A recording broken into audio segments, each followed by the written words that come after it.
start then. So welcome to this evening's lecture. Tonight we have Dr Baskar with us, who's going to discuss managing diabetes in primary care. Could you just move the slides on, please, Dr Baskar? Okay, so same rules as we usually have. Everyone can make sure that their devices are muted.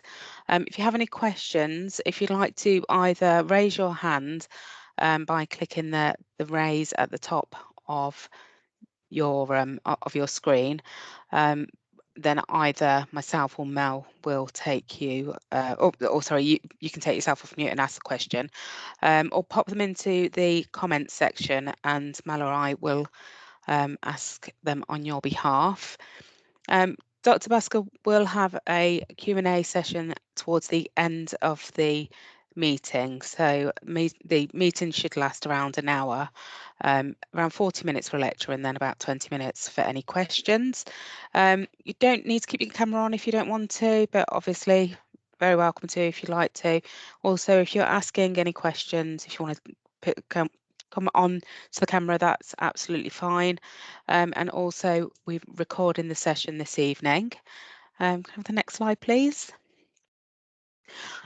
So next two events are now booked. So we have an online event, which is in May. The topic is actually has now been confirmed by Dr. Disney, and he's going to discuss IBS, managing IBS in primary care. And we also have a face-to-face event with Mr. Shepherd. So that will be on Wednesday, the 24th of April. Spaces are limited for that event. Obviously, it is in the hospital. But if you'd like to attend, let either myself or Mel know, and we can add you onto the attendee list. Next slide, please. And just a couple of patient events that we've got coming up as well. So varicose veins, that will be held in the hospital in our seminar room with Mr. Hickman and Professor Imre. And we're also holding a menopause event, which will be held at the Nuneaton Fitness and Wellbeing Centre, and that's on Wednesday, the 17th of April, with Dr. Biggs. If you'd like to book onto those, or if you have any patients that would like to book on, then please just send their details over, or drop me an email, and we can get them booked on for you. Next slide, please. And feedback we'll post a link at the end of the presentation. I'll pop that into the comments section. So if you wouldn't mind just taking a minute or two to fill that in. And also, if you're logged on under anyone else's name, can you let me know who you are so that I can send the CPD certificate out to the right person? And I think that's everything from me. So I'll hand over now to Dr. Baskar. He's consultant endocrinologist working for the South Warwickshire NHS Trust, and he also practices with ourselves here at Nuffield Health Warwickshire Hospital. He holds a private practice. So over to you, Dr. Baskar. Thank you very much. Thank you. No, thank you. Good evening and nice to see you all, although I can't see anybody because all I see is my slides. So I hope you're there. And hopefully when the presentation ends, I will turn the presentation off and we can see each other. So managing diabetes in primary care. Where do I start? Where do I finish? And you have the liberty of a presenter that I choose what I want to say. And of course, you have a choice at the last 20 minutes to ask whatever you want relevant. So let's see how this works. And I thought I'll focus on prevention because even though the title was managing, to me, I think we're a little guilty of not talking more about prevention. And I'll tell you why.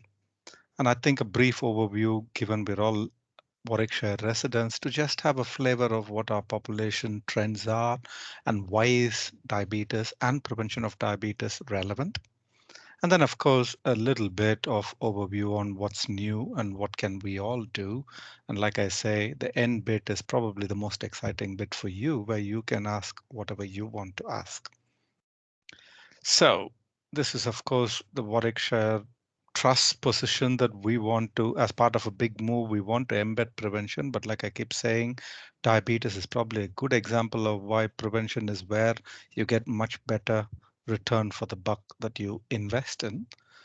because this is an important slide actually. It tells us how the population of Warwickshire is growing, and the colored bars that exceed these sort of boxes are the last 10 years trend. So what can you see is our population is getting older. So in the last 10 years, the number of people moving up to the 70s and 80s and 90s is starting to stretch. And the younger population are actually starting to, okay, there's a little bit of excess here and there, but in general, the fact that our population is getting older from 10 years ago to now, we are almost seeing a threefold rise in 90 plus and two and a half fold of 80 pluses. So that's an important factor to take into account, especially Warwickshire being such a fancy retirement capital of Midlands, at least. We are going to be kind of inundated with elderly people who are going to live longer, not necessarily healthier. Because this slide will remind you that while our life expectancy is pretty decently holding at 83. And of course, men being men, we are sacrificial lambs. We lose 4 years of our lifespan to women who beat us. But I think what you need to see here is while the lifespan is pretty decent at 83 and 79, and actually slightly better in Warwickshire than England's average, the key point you need to note is of this, only 64 and 62 years is healthy lifespan. So what this tells us is we are living a little longer, but not always as healthily as we were for the first 6 decades. So you carry almost 17 to 19 years of morbid aging, eventually demising. And that morbidity could be one, two, three, and some of you will recognize people with 23 different problem lists and 314 different medications. So the truth is the population is continuing to be stretching their lifespan, but not necessarily the healthy lifespan. And this, of course, is health is just one component of your outcomes. It depends on your lifestyle choices and what is called as the wider determinants of health, depending on your deprivation, your income, your education, and how integrated our services are and how important our social connections are. We are becoming strangely with an interconnected world that is so switched on, we're actually becoming more and more isolated and silos. And what impact those isolations and social disconnections have on health is actually starting to become more and more obvious, especially at the elderly and the young age of the spectrum. And why prevention? And before that, you all know already when I say prevention, it doesn't necessarily mean preventing diabetes. It could be avoiding it. Yes, that's primary. Or when you have it, how do I still push you back to non-diabetes? Or how do I make you prevent having complications?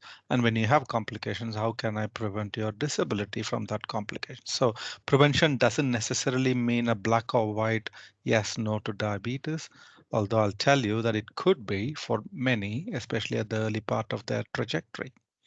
Now, you know already that the population with diabetes is actually growing. And if you see in the last 20 years, the actual number of diagnosed people have doubled.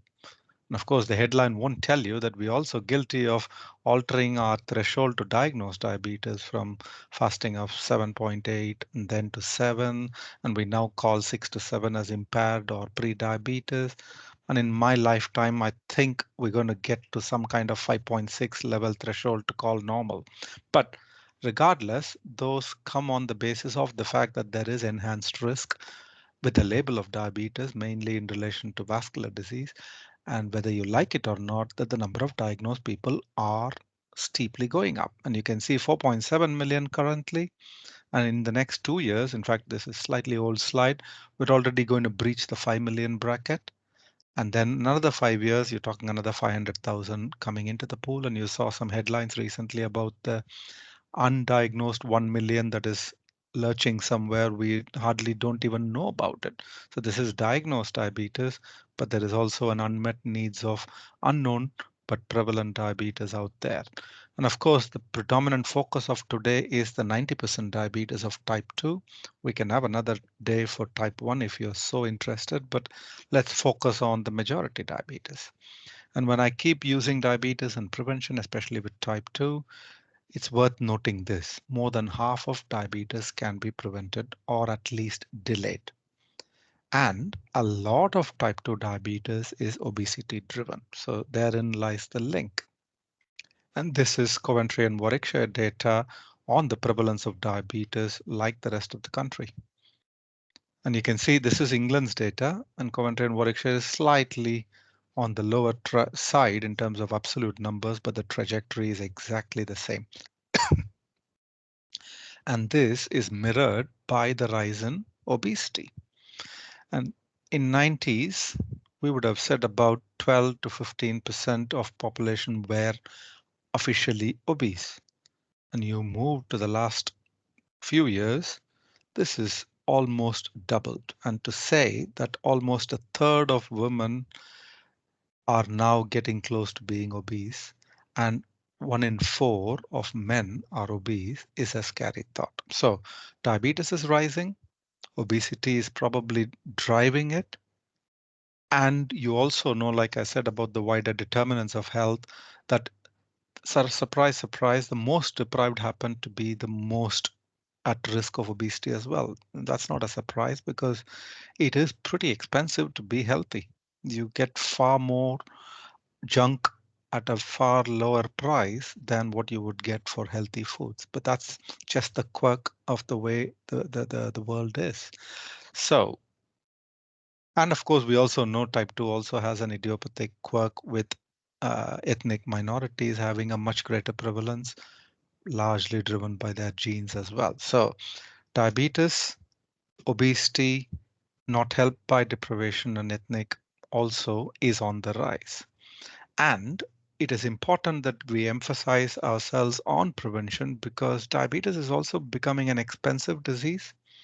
And even though it's just 4, 5%, 3, 4, 5% of the population, it's costing almost 10% of the entire budget. So we are spending far more on a small proportion of our population in the overall setting. And at any one time, even though it's only 5% prevalent in the world population, you come to a hospital, you see triple the number of people. So 1 in 5 or 1 in 6, every bay should almost have a diabetic out there. Not always because diabetes brings them to hospital, but they are happening to be more at risk of urgent and planned problems far more than non-diabetics. And while 10% of the budget is spent on diabetes care, almost all of it, 80% of it, is actually ending up treating complications rather than going upstream and preventing it in the first place. And I thought Diabetes UK's emphasis of how much we're spending is pretty impressive here. £315 for every second we're sitting in this room is being spent on diabetes, of which 80%, which I would say is about 250, £260, is being spent on fixing something that's already starting to break rather than necessarily prevent it. And coming to why is diabetes such an expensive disease, especially with complications? Now, this is a useful slide to remind ourselves because I always ask when a patient comes in front of me and say, what is your understanding of the implication of label of diabetes? And that's such a simple question, not always easy to answer. And I don't know what your answers would be, but this would be my answer. So all I would start off by saying is having a label of diabetes costs you anywhere between 2 to 7 years of your lifespan. Had you not had diabetes, you would have lived. And of course, it depends on the age of onset. And this is probably the most important take home point you want to know about. I am very, very worried about a 30 or a 20, even a 40-year-old with type 2 diabetes that is diagnosed yesterday compared to an 80-year-old. As you can see, our overwhelming risk of age blunts the impact of diabetes at this end of the spectrum, whereas the younger people on an average lose about 6 to 7 years of their lifespan. And this same figure, had I done it in the 90s, before the ACE inhibitors and the statins and the aspirins have kind of revolutionized, and your care of aggressive blood pressure control, etc., and the public health initiatives to cut smoking, etc., you would have had a gap of about 10 years of lifespan. So especially when I see a young bloke or a woman with type 2, the first message I give them is, do you realize that you're sacrificing some years of your lifespan? And that is true. And the vast majority of that is actually vascular risk. Like know, diabetes ultimately hardly ever does harm with a sugar of 25, but what it does, it brings your coronary disease and your stroke and your peripheral, as well as eyes and the feet and the kidneys, which are all vascular disease, far sooner than you would have had you not had diabetes. So, message number one that I want you to remember is diabetes, especially at the younger onset, is really a pretty significant disease. To lose lifespan of that level is not an insignificant number. And even with all the improvements in cardiovascular health, etc., diabetic diabetic individuals continue to be twice, if not more, at risk of cardiovascular death and nearly twice at risk of all-cause mortality compared to not having diabetes. And that's all really gloom and doom. But what is promising is we can do something about it. So while I told you a label of diabetes is not great news, especially at early onset, and I say early even for people in their 40s and 50s, because that's still a significant part of their lifespan that they're going to carry the burden. What we do know is intensive multifactorial intervention makes an enormous difference to this risk. And this is one of the best studies that you will come across. And this told me two things. It's come from our Danish people, Danish colleagues. And all they did was follow 160 people. So it told me that you can do a great study that gets into New England Journal with just 160 patients. But why did this get into that journal? Because what they did was capture 160 individuals at diagnosis of diabetes and put them through a randomized control of 80 of them following an intensive treatment of multifactorial intervention. And when I say multifactorial, this is what you and I do every single day. Control their blood pressure, control their sugar, control their cholesterol with statin, ask them to stop smoking, have a healthier eating habit and lifestyle, and ask them to lose weight. And we do that for all of them. And what they did was subject 80 of them to an intensive target where they said you got to exercise this many times a week, you got to be aspiring for an HbA1c of 6% or 6.5%, etc., and blood pressure closer to 130, not 140. And the truth is, even in their intensive arm, they didn't actually achieve the target readings. That's the reality of life. But even merely committing them to their intensive arm actually showed that the risk of death started spreading out quite widely after 8 years. Actually, the study finished at 8 years, and yet these people who were subjected to intensive treatment for a period of 6 to 8 years in the early part of their natural history started having a far less risk of death from any cause in the subsequent 5 to 6 years when the trial continued to follow them up. In other words, conventionally treating them to relatively decent but lax target without pushing them hard continued to have a almost 50% excess risk for the same individuals when they were randomized on a matched basis. And you can see while death took about 8 years of intensive control to separate, even the first year, after the first year, the worm for cardiovascular live events started to separate quite widely. So aggressive control of multiple risk factors meaningfully makes a difference to your cardiovascular risk because your graph starts separating even by the end of first year. Treating them aggressively started reducing that risk. And that risk, even though the trial finished at 8 years, continued to persist compared to the originally relatively straightforward arm, not so strict or conventional arm. And the death risk took a little longer to separate, but it stayed separate as the years followed. And this is why you and I do what we do in our diabetes care, which is no longer just about blood sugar. And in fact, if I'm honest, blood pressure and cholesterol rewards you far more than actually the HbA1c reduction translating to reduction of risk. Not that I'm telling you to ignore the glucose. If I was having a decent diabetes consultation, I'm far more interested in getting the blood pressure, cholesterol right down, as well as improve their A1C slowly, because the like for like rewards actually far better with smoking, followed by blood pressure and followed by cholesterol.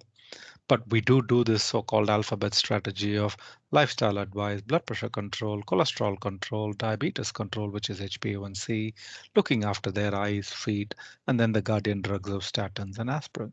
So this multifactorial intervention is driven our care of A, B, C, D, E, F, G, or the seven alphabet strategy.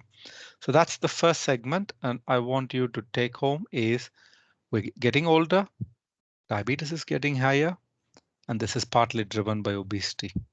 And the second important message is the label of type 2 diabetes equals premature cardiovascular disease and doubling of cardiovascular death risk. And on the positive side, multifactorial intervention targeting the very things you and I do in our consultations meaningfully reduces this risk. So what is new? And I told you prevention is what I want to focus on. And I've picked up actually a fantastic primary care led trial done in, I think, 2015-16 from Glasgow and team. And what did they do? We may not necessarily replicate what they did, but what they did was picked a group of type 2 new diagnosed patients, withdrew their treatment, and put them through a 3-month trial of meal replacement, essentially formula food. And like I said, the emphasis of this slide is not so much about how to get to the outcome, but to see what they achieved and see what we can infer from it. But what they did was replace meals for 3 months with simply formula foods of 3 soups a day, which was predetermined calories that was sizably lower than you and I normally consume. And then 3 months later, they gradually allowed people to reintroduce food as they please. And then they monitored what happened to these people at the end of 12 and 24 months. What did they find? All these people had type 2 diabetes on medications at the beginning. At the end of 12 months, nearly half who went through the meal replacement went into remission. Okay, by the second year, 10% of them relapsed to diabetes, but by 2 years, a mere 3-month emphasis on significant calorie restriction had a third of patients staying cured of diabetes, at least for 2 years. Now, what else did they find? Like I said, weight loss. Okay, so diabetes can be cured because this was withdrawing treatment, not on anything but healthy lifestyle, and still having A1C that's not in the diabetic zone. 1/3 was the headline figure, but when they drilled down the data, people who lost more than 15 kilo weight had almost a 2/3 reduction. 70% of them stayed in remission at the end of 2 years. What they also showed, so this trial actually demonstrated that you don't need fancy Danish diabetes centers to trigger trials. You can do this in primary care setting in this country and demonstrate significant remission. And the word remission is so important because I have been guilty of not quite selling the point that diabetes can be cured. Okay, not for all, but that message could go down well with a few motivated patients to see what they can do. And that remission is directly proportional to the amount of weight you lose. And the challenge is, of course, we all know that if losing weight was hard, keeping that weight maintained after you lose is even harder. And they did find that people who lost more than 10 kilo, a quarter of people achieved more than 10 kilo weight, but weight regain is a real risk, but can be managed if they were supported. So that actually was my second message, that just because somebody has a label of type 2 diabetes doesn't mean we stop emphasizing the possibility that they can cure. And I have literally seen that in practice where that suddenly puts a positive stint on what they already get hammered a lot, saying you should eat less. And of course, everybody says, I don't eat anything because everybody else is finishing the supermarket shelves of all the junk. But the truth is that message that you can remit diabetes, especially if you go back to my 30-year-old and 40-year-olds who develop diabetes, the very group for whom a label of diabetes means nothing because they have far more distractions in life at the peak of their career, etc. But that's the time they have that window of opportunity. So, take home message number two, label of type 2 diabetes need not be permanent, and losing weight equals losing diabetes. And if I go by the direct studies headline, 15 kilo would be a magic target. If you can achieve a 15 kilo weight loss, I think you have a fair chance of around 70 to 75% of curing it. Weight loss is not easy, but you know as well as I do, it's not impossible. What else is new? You probably, it's not as new to this audience, you will all be familiar, but I think it's just worth reminding ourselves how in the last, I would say 15 years, the way we manage diabetes has seismically changed. Because when I was a junior doctor, all we had was metformin, gliclazide, insulin, in whichever order you want. You just go A, B, C or A, C, B or A, D, whatever order. Then came these two new classes. And for those who probably are not familiar with the mechanism, it's worth noting how it works. Now, this is an interesting study from the 70s, actually. And again, a great paper published in one of the top diabetes journal called Diabetes. N equals 8. So just a reminder to me, you don't need thousands of patients in trials to get data published in good journals. 8 healthy volunteers. And in case you didn't know, whenever you read the word 8 or any healthy volunteers, you can infer they are medical students. So this was a study, I think, in Canada, where they subjected 8 medical students on 2 separate days to keep their blood glucose over this profile of 0 to 3 hours. On one day, the yellow group, they kept the glucose like this with oral glucose. And on the blue day, it's the same 8 individuals, they did the same profile of blood glucose but using IV glucose. So essentially, it's the same 8 people over a controlled 3 hour period having a blood glucose, of course, in milligram per millimole. This is the Canada and America term, not the millimole that we're used to, but in a tight profile that you would expect, one day using oral glucose and one day using IV glucose. And then they measured their endogenous insulin. And insulin, of course, is easily measured as a surrogate using C-peptide, because for every mole of insulin your pancreas produces, you produce an equimolar amount of C-peptide, which is far easy to assay and labs find it easier to measure. And what did they find? They found for the same amount of blood glucose in the same individual, the amount of insulin response the pancreas did was far superior when the glucose was driven orally. For IV glucose, the same amount of blood glucose produced some insulin response, but a far blunted insulin response. Now, this gave birth and this effect of an exaggerated insulin response to gut glucose on those yellow days is called the incretin effect. And incretins are the GLP hormones. And incretin is nothing but intestinal secretion of insulin. So while we've been guilty of thinking in the 90s and 80s that diabetes was a pancreatic disease, this actually seismically changed our understanding and said the intestines play a key role in our carbohydrate handling.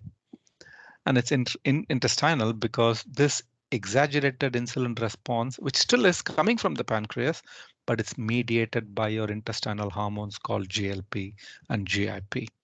Now, that's what we now use as GLP analogs, and that has truly transformed. So, incretin effect is related to that gut-derived factor called GLP-1.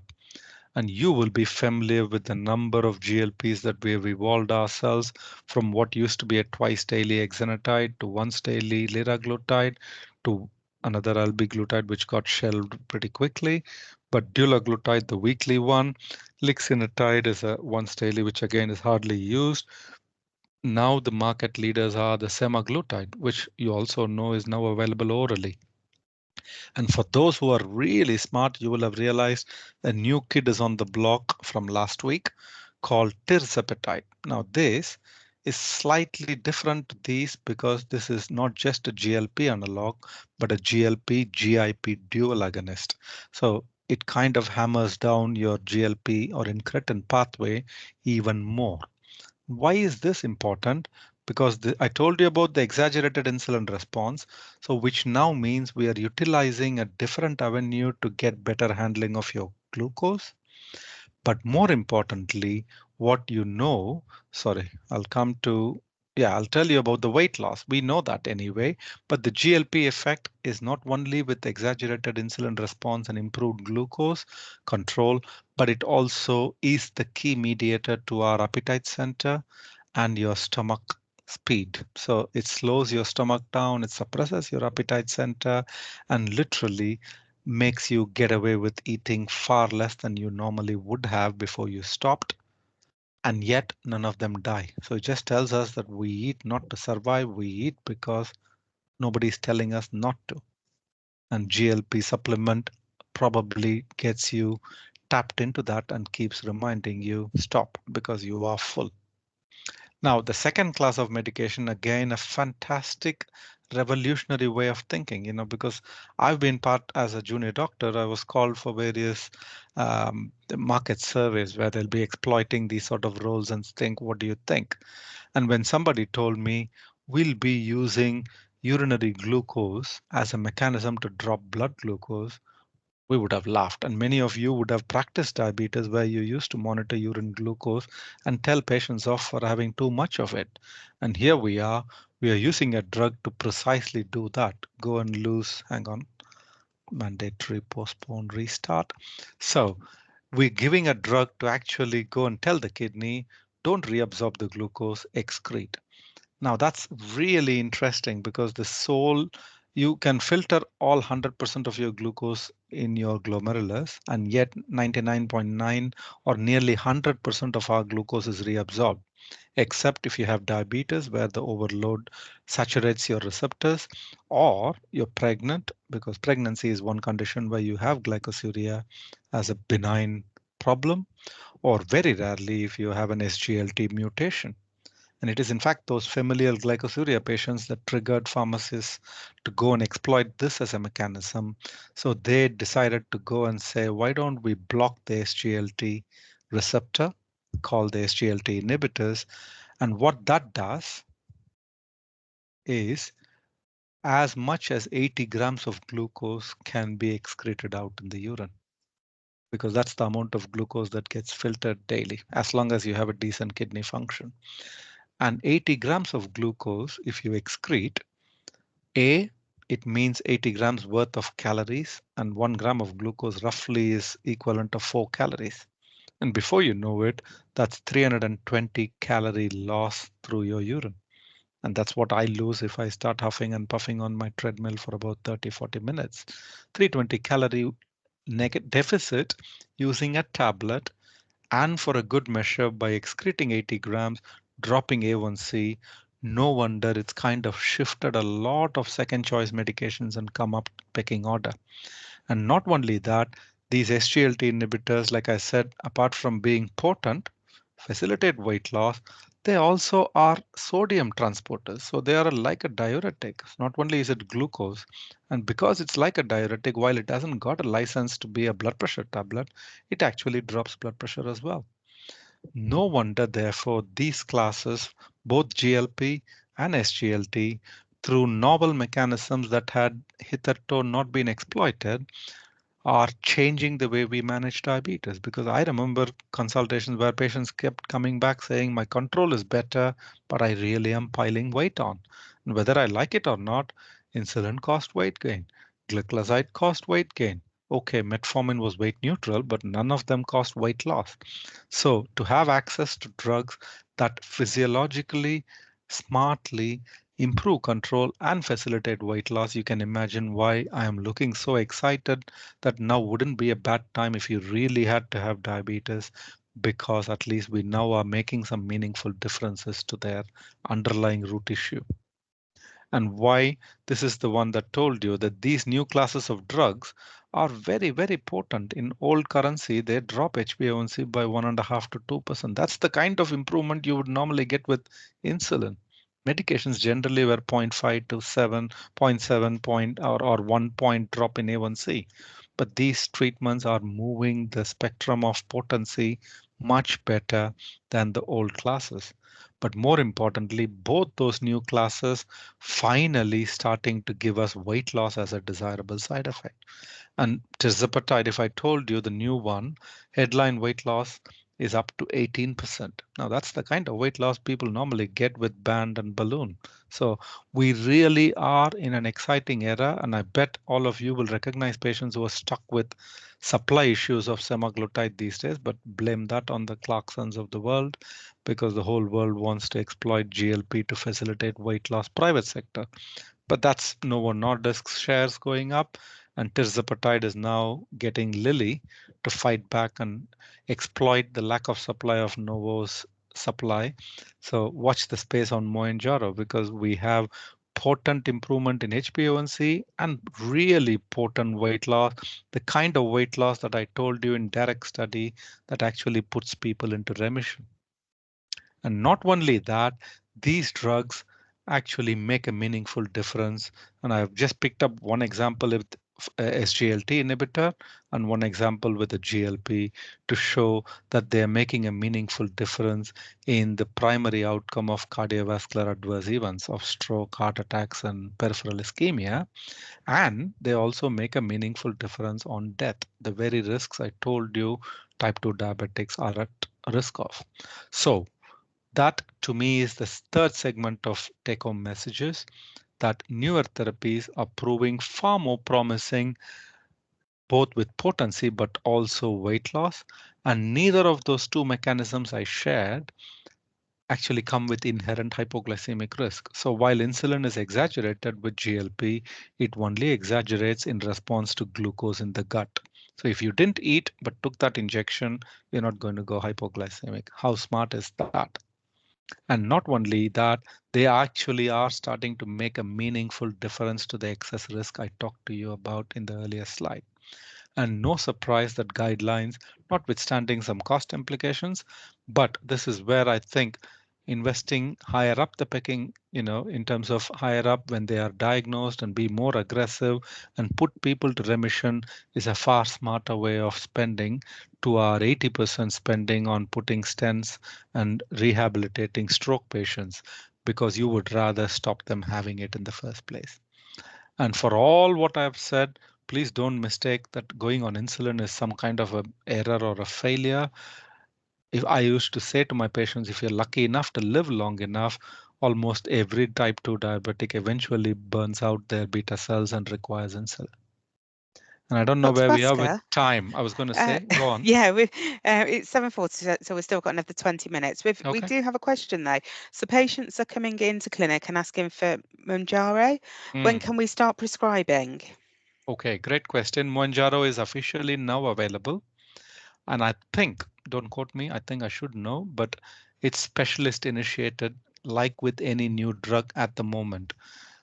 And as it happens, because semaglutide and Ozempic supply is so low, I have already started two patients in the last 2 weeks.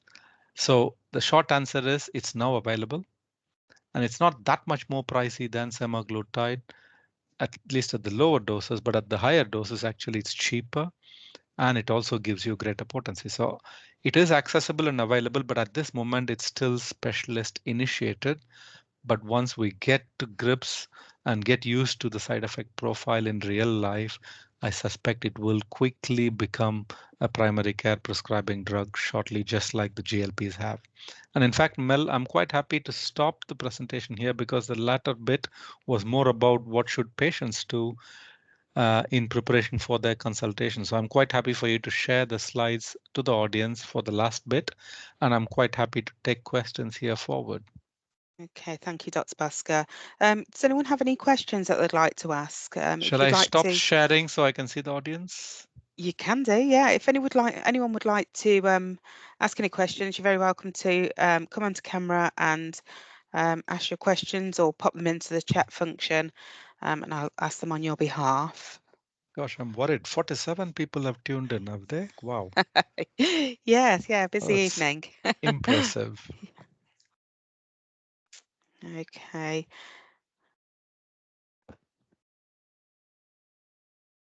When there is no questions, it's only one of two options. Oh, hang on. Is there anything else? No, that's the Monjaro We have question. a Elaine. Hi, Elaine. Yeah, so it's two options when there is no question. Either, we've got a hand up. We've got oh, all right, I'll so shut up. is it Craig? I think I just seen. Yeah, Craig, if you want to come off mute and ask your question. Hello, Dr. Baskar. I'm not a GP. I'm a. Sorry, Craig, you muted yourself halfway. Hello, can you hear Yeah, me? now I can hear you. Hi, I'm actually a chiropractor, so I'm interested more in the prevention side, and because I have lots of patients that come in with obviously diabetes, and I was curious with regards to. You didn't make any comment about the study that was done by Dr. David Unwin in the BMJ with the low carbohydrate program that he ran in his clinic, and with the patients that went on the program, I think they had 50% remission of type 2 diabetes by going on low carbohydrate. So I just wanted to know what your thoughts are on that. And obviously, my understanding is that with diabetes being primarily an issue with glucose, why isn't it more heavily advised to patients to really cut down on their sugar?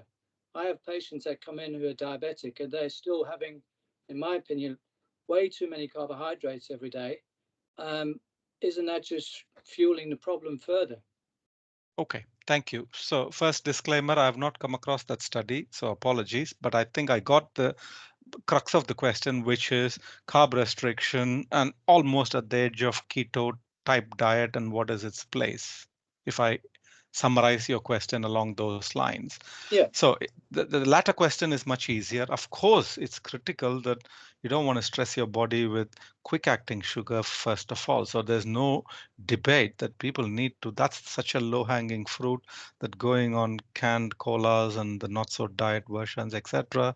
It's just a sure shot recipe because you hardly even give any digestive time for your glucose rise and fall. So I think if we are not conveying that I'm afraid is disappointing.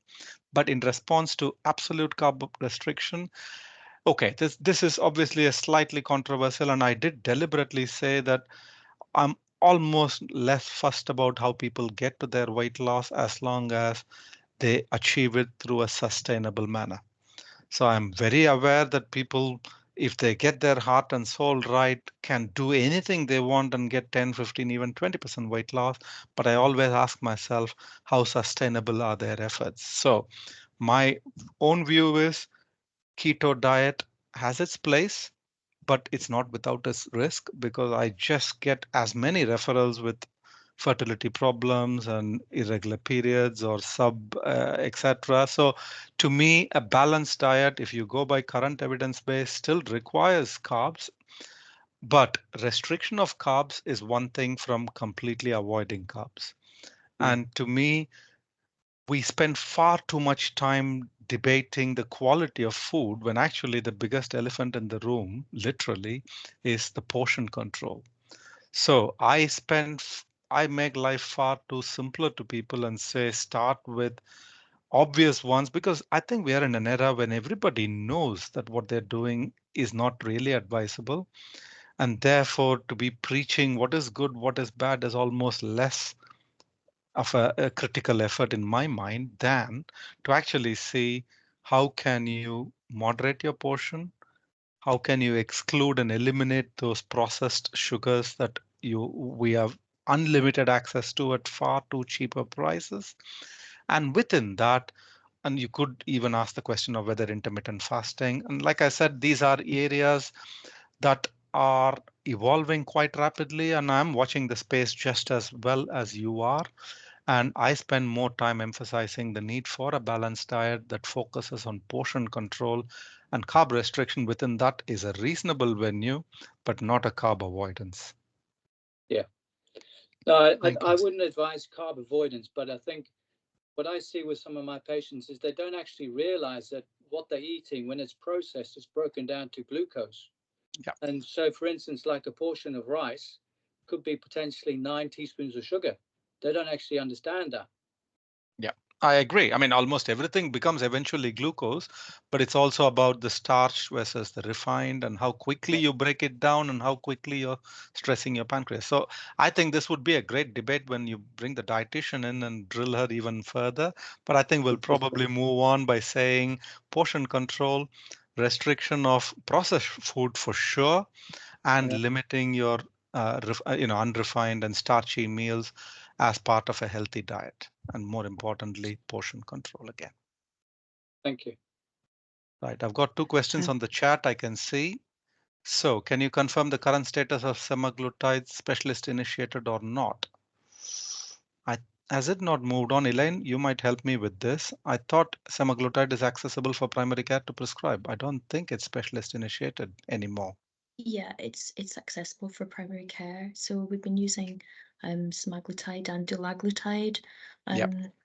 but we really have run out locally of supplies, not across all doses. Some doses are more easy to get in different ones, but you know it's not advisable to swap between the two, so you're a bit stuffed. And I've had to just pause some patients and adapt other hypoglycemic agents or up insulin, things like that. It's been really frustrating.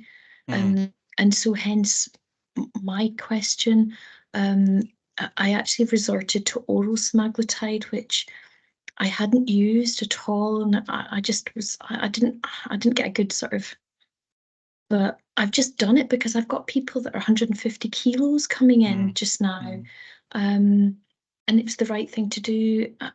And now I'm just up titrating them. It's a bit faffy. If I may pick up on the oral first, just to say that by definition, actually, it works just as well. But Okay, two that's things we good. need to know is this is a fascinating innovation, by the way, for a peptide, which is semaglutide, to be given orally and survive the onslaught of an acidic stomach is an amazing pharmacological innovation. And therein lies the problem. Now, this tablet is coated with a special molecule that keeps it withstand the onslaught of the acidic stomach. But and after all of that, it's actually 1% of what we give that they actually absorb. And it's for that 1% we're throwing them 100 equivalent of the dose. And for that to reliably be absorbed, they have to take it in empty stomach. They have to have it with 150 ml of water and have nothing for the next 1 hour.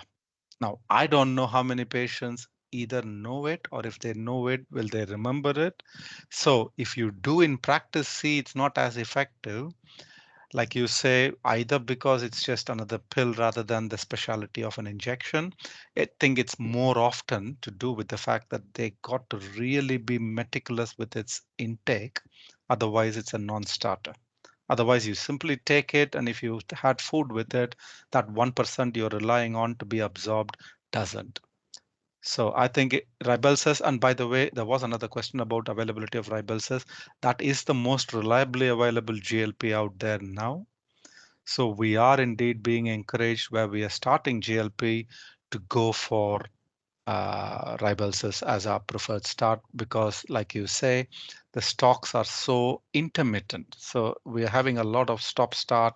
And one message while I get an opportunity is please do not ask patients to take 2.5 milligram to 1 milligram dose simply because it's still a fair way of giving 1 milligram, but it's honestly double the cost. This is one of the quirk with pharmaceutical industry. They have pitched all 4 doses at the same price, so it's almost cruel, I think, with an eye on the maturity on the economy, to be throwing 2 pence or 3 pence to get to a desired dose because that's wasting 3 months' cost on a 1 month supply. And the incremental benefit one gets between 1 to zero point 0.5 and zero point 0.5 to 0.25 is not worth that doubling and tripling of cost. So please do not double, triple to make up the lost numbers. But like you said, temporarily, it's not in your control or my control how the pharmaceutical industry got caught out with the unexpected or expected demand. But we expect until the end of the year before it gets far more reliably available. If I then go back to the next question, I found some patients on SGLT gets thrush. Great question, and that's natural because I told you if you're going to pee out 80 grams of glucose through your urine, especially if you're a woman whose tract is far smaller than men, your risk of genital and urinary infection is going to naturally be higher because fungus loves glucose. So yes, and this is why it's important we remind patients that even though it's a diuretic that's going to make you pee because glucose and sodium both carry water with it, you still need to drink plenty and also keep a good hygiene and reduce that risk.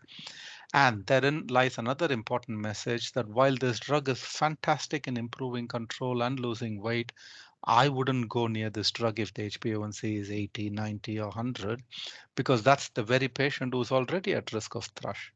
So that's a good example of where the right drug is deliberately withheld until we get the control to a slightly better level and then introduce it to then maximize the benefit and not exaggerate the risk.